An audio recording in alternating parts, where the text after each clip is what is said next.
Nithyananda, this is my Nitya Chitambarananda, the Smiling Sannyasi. Thank you so much for tuning in.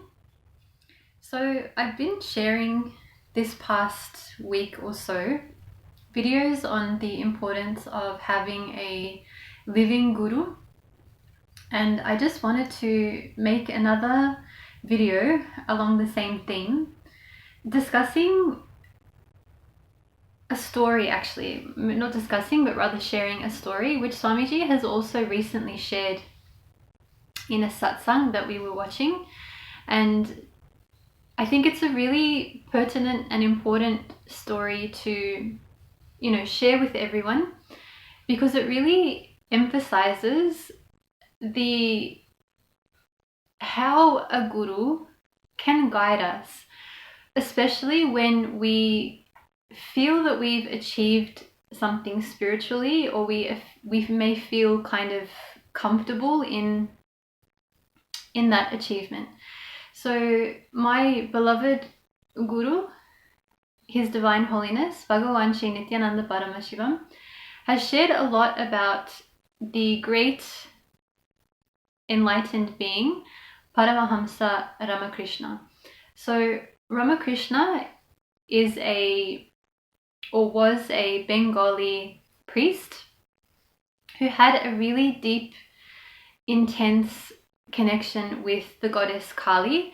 So he actually did personal seva to the goddess Kali in this temple in Bengal, and he basically lived with goddess Kali. So she would talk to him, he would talk to her, she would answer him, he would relate to her, on a very, very personal level. So even the deity itself would physically respond to him. So there's stories shared how there was a bangle for the goddess, and because her hand is holding the skull of the demon, or the head of the demon which she's vanquished, the bangle wasn't able to fit on the deity's hand.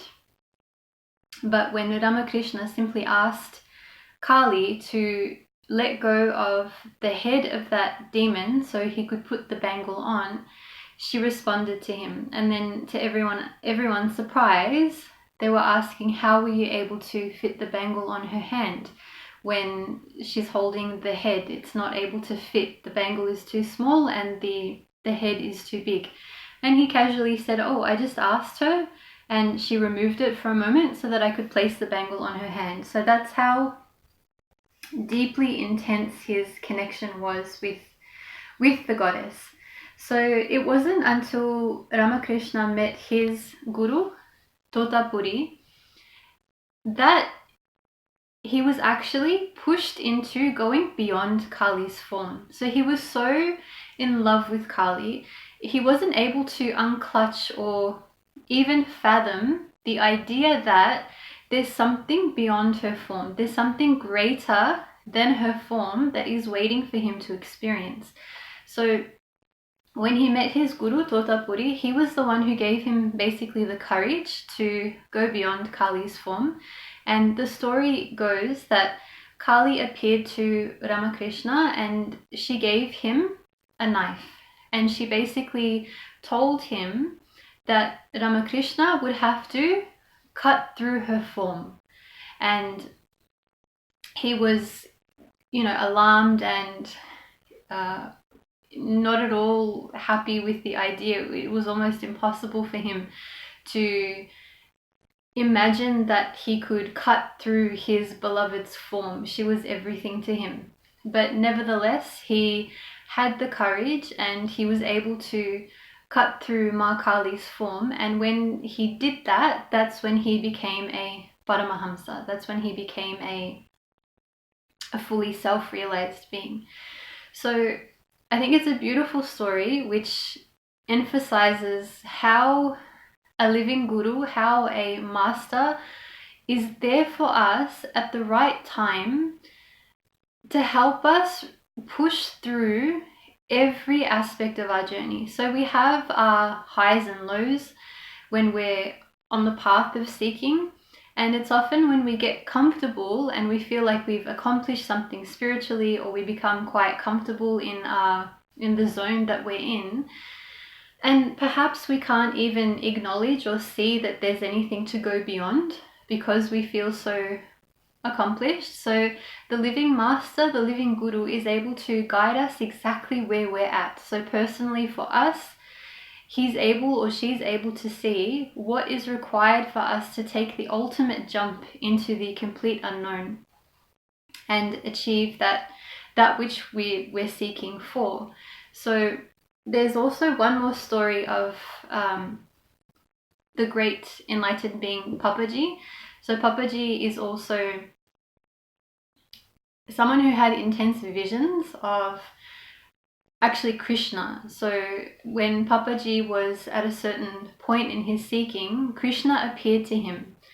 And what happened to Papaji was he had the belief that vision of Krishna was what he wanted to maintain. So he wanted, basically there was a greed in him to have more of this vision. And when he wasn't able to achieve that vision of Krishna, he believed there was something wrong in his seeking, in his sadhana, that there was something he wasn't doing which was enough to achieve that state. So when he met his guru, Ramana Maharishi was then able to see exactly where he was stuck and able to guide him through giving him which was obviously Ramana's teaching, the Atma Vichara, so inquiring into who am I.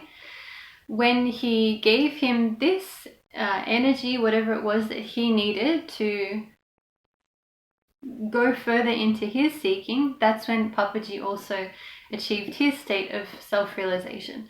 So our masters, our living masters that we find, are really the greatest gems for us. They really are exactly what we need when we need them. If we're able to have that trust and surrender in following whatever guidance they're giving us, when they're seeing that it's required for us, then inevitably it will lead to that which we are seeking for. So that's all I wanted to share today. I just wanted to share these two stories for you all and just remind people that, you know, as much as it is that we can get stuck with the dark places in our seeking, there's also the higher spaces that we can get stuck in when we're seeing visions and having darshan of gods and goddesses. It can get very easy to feel like that's what we're actually aiming for, or that's what we should be achieving, but it's not actually the end goal or the end result. So that's all. That's all for today. If you have any questions or if you would like to share anything about the stories I've shared, feel free to comment. So thank you. Until next time, Nithyananda.